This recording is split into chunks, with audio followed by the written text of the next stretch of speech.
One, two, three, roll, action. Assalamualaikum warahmatullahi wabarakatuh. Welcome to my podcast, Kata Citra.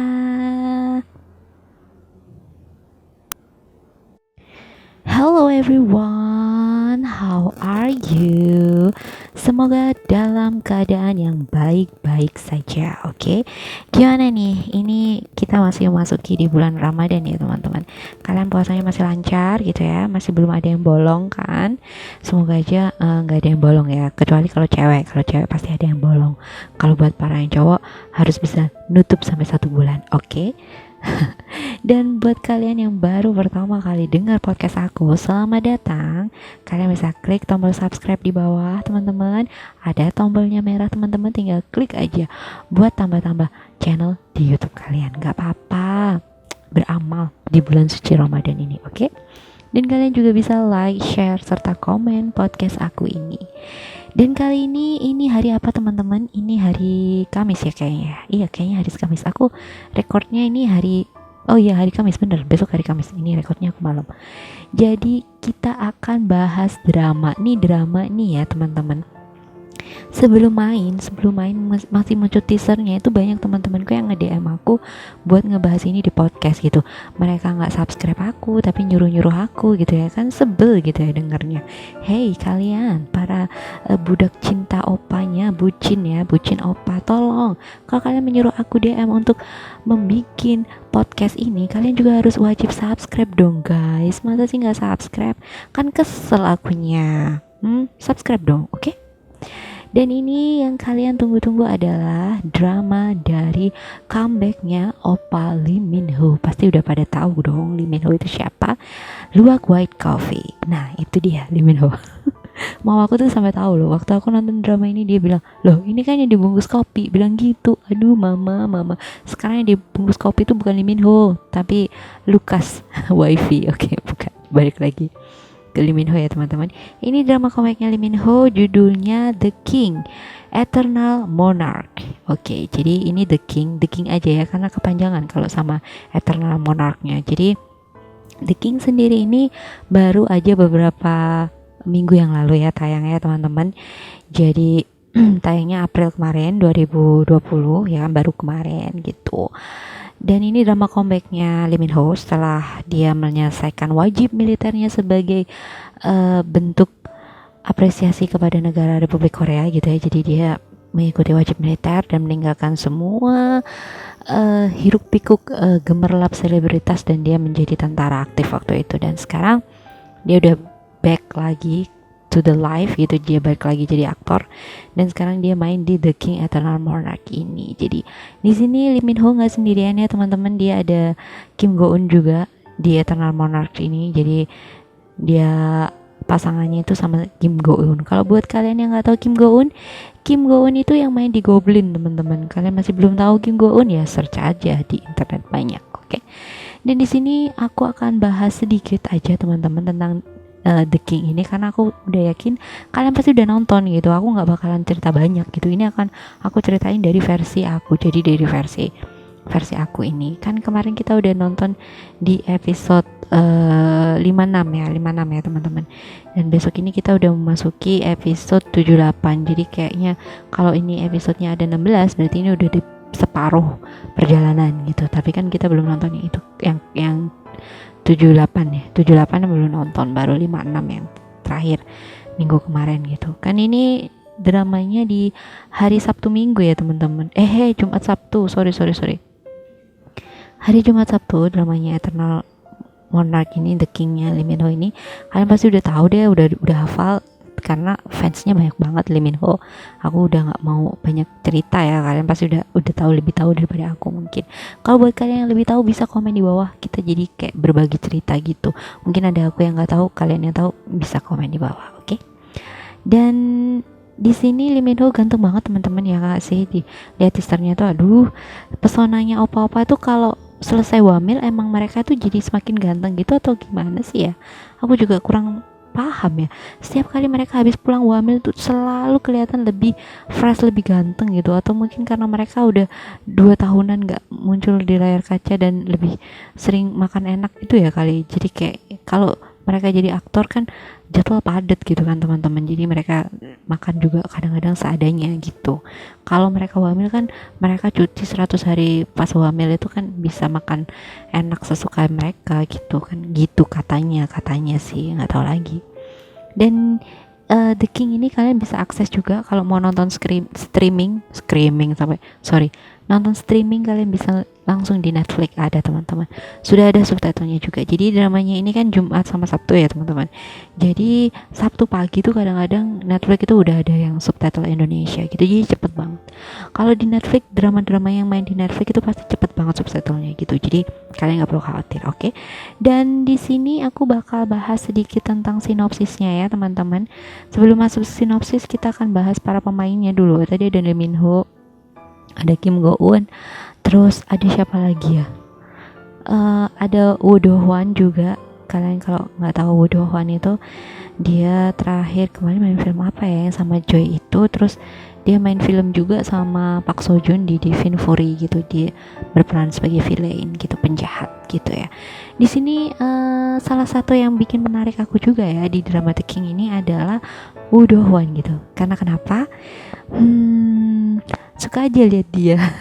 Dia meranin dua karakter yang berbeda di film ini, dan menurut aku dia epic banget dalam memerankan karakternya.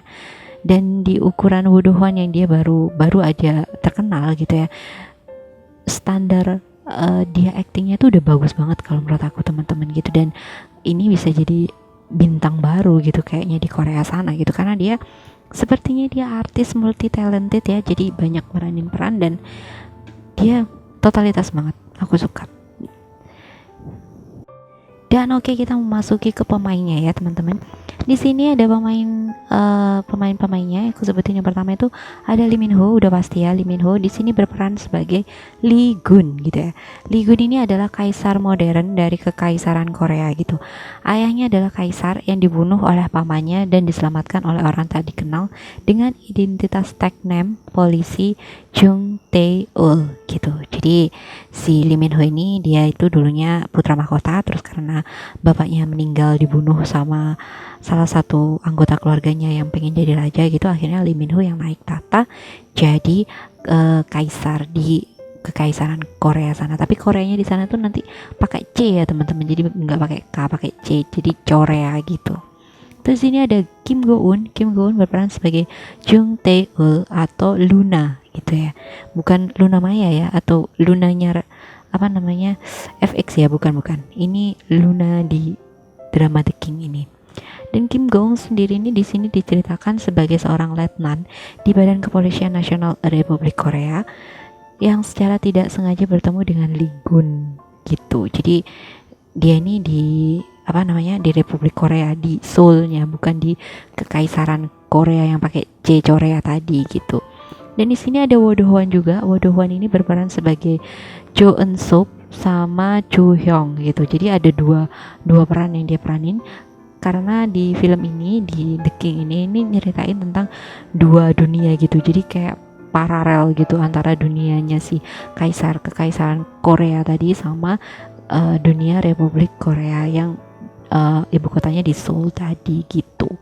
Jadi Woo Do Hwan ini kalau di Republik Koreanya di kekaisaran Korea tadi namanya Joo Hyung. Joo Hyung ini kapten pengawal kerajaan Korea, dan dia itu teman masa kecilnya si Lee Gun, si Lee Min Ho tadi. Jadi dia ini akrab banget sama Lee Min Ho tadi. Kalau di Republik Koreanya yang di kehidupan sehari-hari seperti kita ini, itu dia namanya Jo Eun Suk gitu. Jo Eun Suk ini dia seorang anggota badan kepolisian sama kayak Tae-ul tadi gitu. Dan ini kayak versi paralelnya si Jo Youngnya gitu. Jadi kayak ada dua versi gitu.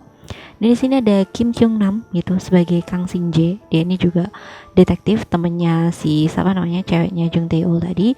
Dan ada Jung Eun Che, dia sebagai Go Soo Hyung. Dia ini perdana menteri wanita termuda dan pertama di kekaisaran Korea. Jadi dia ini ada di paralelnya si Lee Min Ho ya, bukan di Republik Korea tapi di kekaisaran Koreanya. Terus ada Lee Jung Jin ini sebagai Lee Rim.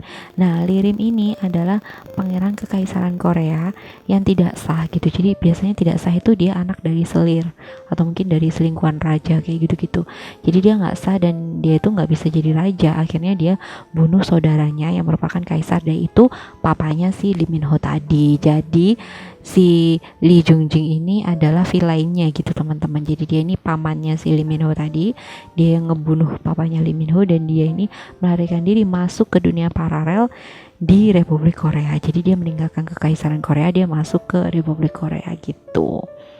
Dan di sini akan mulai ada pandangan teman-teman, udah gimana ceritanya gitu. Oke, ceritanya ini aku persingkat aja ya. Ceritanya ini tentang dua dimensi ya. Jadi kayak paralel gitu kan. Banyak kalian mungkin yang suka dengan teori-teori konspirasi itu, kalian akan percaya dengan kalau dunia ini sebenarnya nggak cuma ini aja gitu. Jadi ada hal lain di dunia lain, tapi bukan dunia lainnya kayak Roy Kiyoshi, bukan ya. Jadi ini kayak dunia lainnya, kayak paralel gitu. Kalau ada di someday atau sometimes atau di somewhere gitu ya, itu ada kehidupan lain yang hampir sama dengan kehidupan kita, dan mungkin kita itu kembar. Di sana itu juga ada. Mungkin sekarang aku di sini jadi orang biasa ya, di sana mungkin aku jadi anaknya orang kaya gitu ya, mobilnya banyak berjejer, jadi anaknya sultan kayak gitu kan. Katanya kalau aku lihat di media-media itu namanya paralel tuh biasanya bertolak belakang. Jadi kalau di kehidupan yang ini kamu hanya orang biasa, di kehidupan paralelnya itu kamu mungkin orang yang sangat terkenal kayak gitu teman-teman. Dan di The King Eternal Monarch ini menggambarkan dua dunia paralel di Korea masa monarki dan Korea yang masa sekarang gitu teman-teman. Jadi si Lee Gun ini, si Lee Min Ho ini, dia datang dari dunia paralel yang monarki gitu, terus dia masuk ke dunia yang sekarang ini gitu. Tapi memang di kerajaannya Lee Min Ho udah sama, handphone juga sama kok kayak yang di sini, cuma mata uangnya tuh beda, terus kayak apa-apanya tuh beda gitu. Itu aja sih. Si Lee Min Ho sini ini kan kemarin judulnya dia masuk, waktu episode pertama itu masih menceritakan semua karakter ya. Masuk episode kedua itu mereka menceritakan kalau Lee Min Ho masuk ke dimensi itu dan dia datang di negaranya si Kim Go Eun ini tadi. Dia ketemu di sana dan ya terjadi beberapa kali cekcok gitu ya, karena kan si ceweknya nggak percaya kalau Lee Min Ho ini tadi datang dari dunia lain gitu kan ceweknya mungkin sama lah kayak kalian-kalian yang nggak percaya dengan dunia paralel gitu, yang nggak percaya tentang konspirasi kan banyak juga orang-orang gitu. Jadi nggak percaya kalau Lee Min Ho ini udah datang dari dunia lain gitu, dan terjadi konflik di sana. Dan ini yang membuat aku tertarik juga ini sama kudanya Lee Min Ho teman-teman. Ini benar-benar terjadi di kehidupan nyata, ada seorang pangeran berkuda putih gitu ya kan si kudanya itu tadi gagah banget gitu, si Maximus itu aku suka banget liatnya, rasanya pengen nunggangin gitu, kayaknya sih keren gitu kalau naik kuda itu gitu ya nggak sih. Jadi fokus ke kuda, dia nggak fokus ke Lee Min Ho. Oke. Dan di episode 4 sama 5 itu 4 sama 5 iya bener 5 sama 6 sorry 3 sama 4 kan Lee Min Ho masih ada di dunianya si Kim Go Eun, terus di 5 6 nya itu gantian si Kim Go Eun nya yang masuk ke negaranya si Lee Min Ho itu tadi. Di sana dia terus dikawal sama Lee Min Ho karena Lee Min Ho tadi, si Lee Gun nya tadi berpikiran kalau orang yang menyelamatkan dia waktu dia mau dibunuh sama pamannya yang jahat tadi itu, dia datang dari dunianya si ceweknya itu, karena orangnya tadi bawa name tag-nya si ceweknya itu tadi sebagai bukti gitu. Dan menurut aku ini yang paling kelihatan kentara banget perbedaannya di dunia paralel ini adalah di waktu ya teman-teman. Karena kalau kalian sadar atau nggak sadar sih, waktu mereka memasuki dunia paralel itu Lee Min Ho masuknya siang ya dari negaranya, pas masuk di dunia Republik Koreanya itu jadi malam gitu. Terus sebaliknya, kalau dia berangkatnya malam, keluarnya itu jadi siang kayak gitu. Jadi waktunya tuh kelihatan sekali gitu. Terus apalagi kalau salah satu orang masuk kan, tadi ceritanya tuh si pamannya tadi kan juga bisa masuk ke dimensi itu kan, si pamannya yang jahat tadi itu masuk ke dimensi itu, waktu itu akan berhenti. Jadi kalau ada orang yang teleportasi kayak gitu, jadi waktunya itu akan berhenti, dan apa namanya, yang bisa gerak itu cuma orang yang bisa telepati itu aja gitu. Jadi kayak umpamanya si pamannya lagi masuk gitu, masuk dari kekaisaran Korea itu, dari kerajaan Korea itu, dia masuk ke Republik Korea gitu ya, dia tuh waktunya berhenti ya, Lee Min Ho nya tuh bisa gerak tapi yang lainnya nggak bisa gerak. Terus gilirannya Lee Min Ho yang masuk gitu ya, pamannya tuh tadi juga bisa gerak tapi yang lainnya nggak bisa gerak. Jadi perbedaannya di situ. Jadi setiap kali ada yang keluar masuk itu waktunya berhenti gitu teman-teman. Terus kelihatan dari orang-orangnya itu banyak yang kembar ya teman-teman di sana. Jadi kayak Lee Min Ho sebenarnya itu juga kembar, tapi si anaknya itu dibunuh sama pamannya itu tadi. Jadi cuma ada Lee Min Ho nya satu doang gitu ya, si rajanya ini gitu. Waktu masih kecilnya itu dibunuh yang di Republik Koreanya itu sama si pamannya itu. Jadi yang hidup itu cuma yang di monarki Koreanya gitu gitu. Dan di sini juga menurut aku sedikit membuat kita lebih mikir ya teman-teman. Jadi waktunya mereka masuk ke dunia mana, terus nanti mereka keluarnya di mana gitu, terus ini harusnya bagaimana gitu. Ini banyak banget pertanyaan yang belum terpecahkan ya, karena wajar, ini masih awal kan teman-teman, konfliknya masih belum kelihatan, mungkin akan kelihatan di episode 78 besok ini kan. Jadi buat kalian yang terus ngikutin sama kayak aku gitu ya, kalian bisa terus memantau gimana perjalanannya gitu, dan pasti kalian akan terpukau dengan wajah-wajah opa yang sangat tampan gitu. Jadi kalian gak perlu khawatir ceritanya ruwet, gak apa-apa, yang penting opanya ganteng, ya gak sih? Ya biasanya berpikiran seperti itu.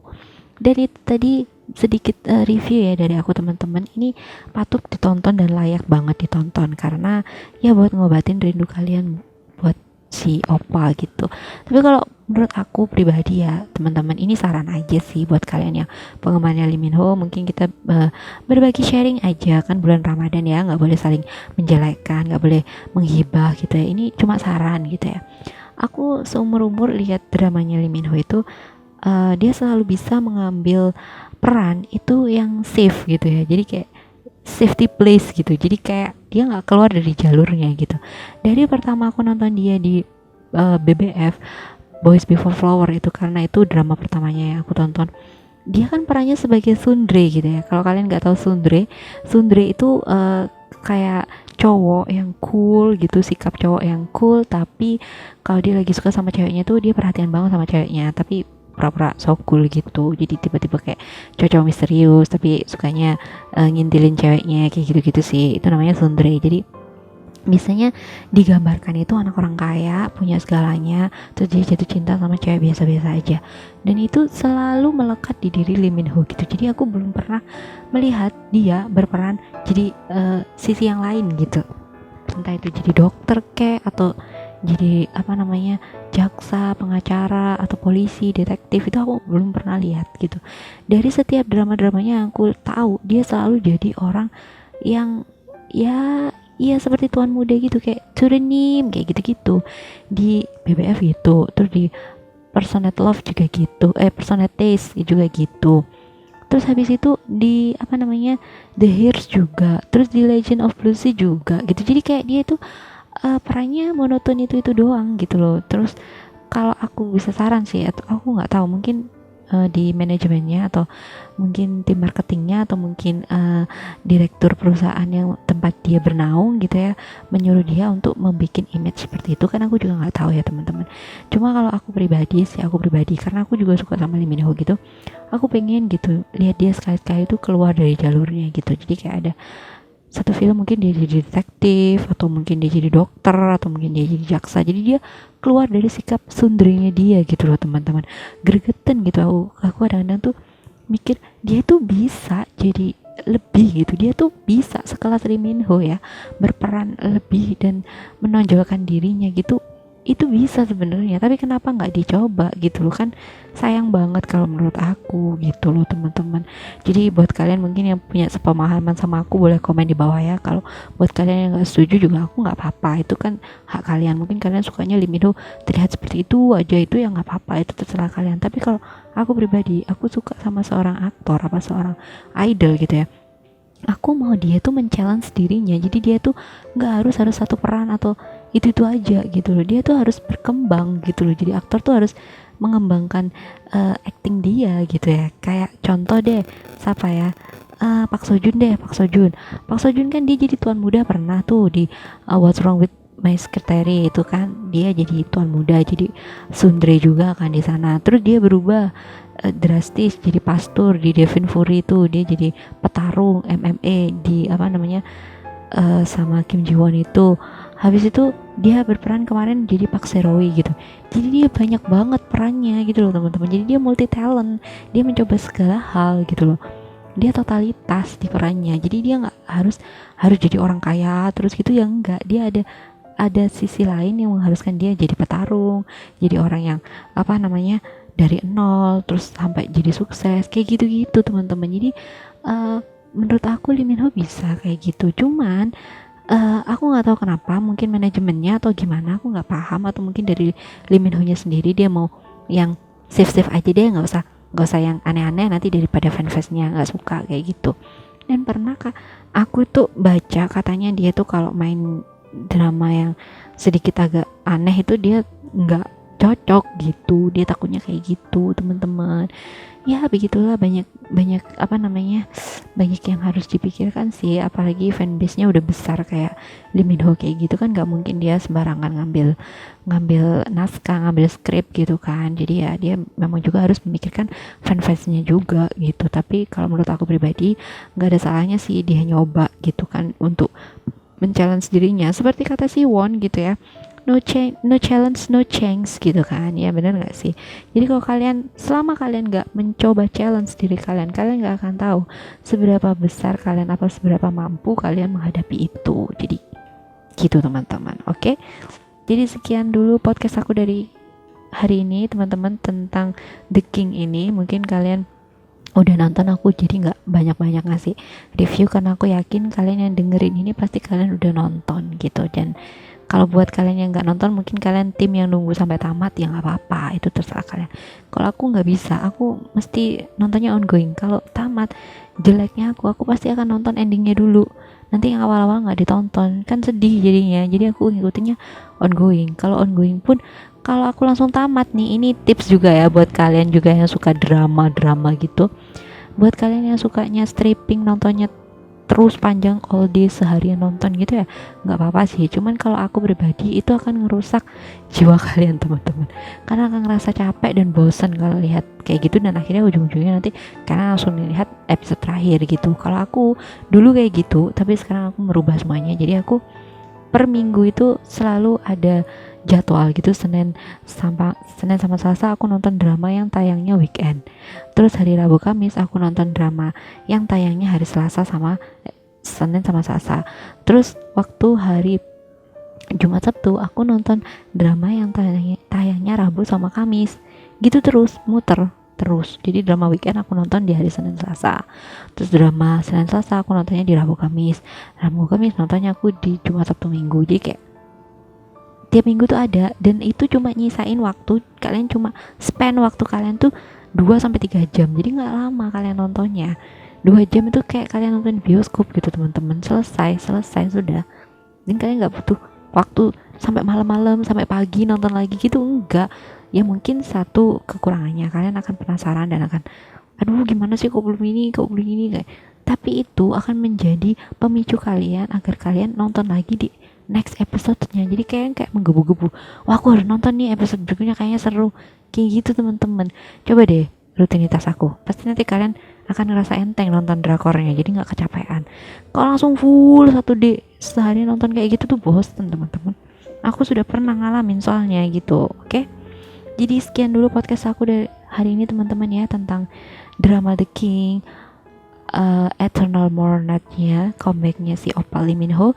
Jadi buat kalian fansnya Lee Min Ho, aku minta maaf mungkin kalau aku salah kata ya, tapi itu tadi yang aku bilang hanya karena aku tuh suka sama Lee Min Ho, karena aku suka makanya aku pengen dia jauh lebih baik lagi gitu. Jadi kalian jangan salah paham, oke? Aku bukannya ngejudge dia atau apa, enggak, aku nggak ngejudge, aku cuma berpendapat aja gitu. Jadi mungkin aku florkan lagi ke kalian, coba kalian renungkan lagi gitu ya. Dan terima kasih juga buat yang udah dengerin podcast aku dari awal sampai akhir. Semoga kalian tetap nonton drama ini karena drama ini bagus. gitu ya. Terus jangan lupa juga subscribe, like, share, serta komen di podcast aku ya. Kalau ada salah kata, aku minta maaf. Follow IG dan Twitter aku di @citrakim1989. Oke, see you on my next podcast. Wassalamualaikum warahmatullahi wabarakatuh. Bye bye.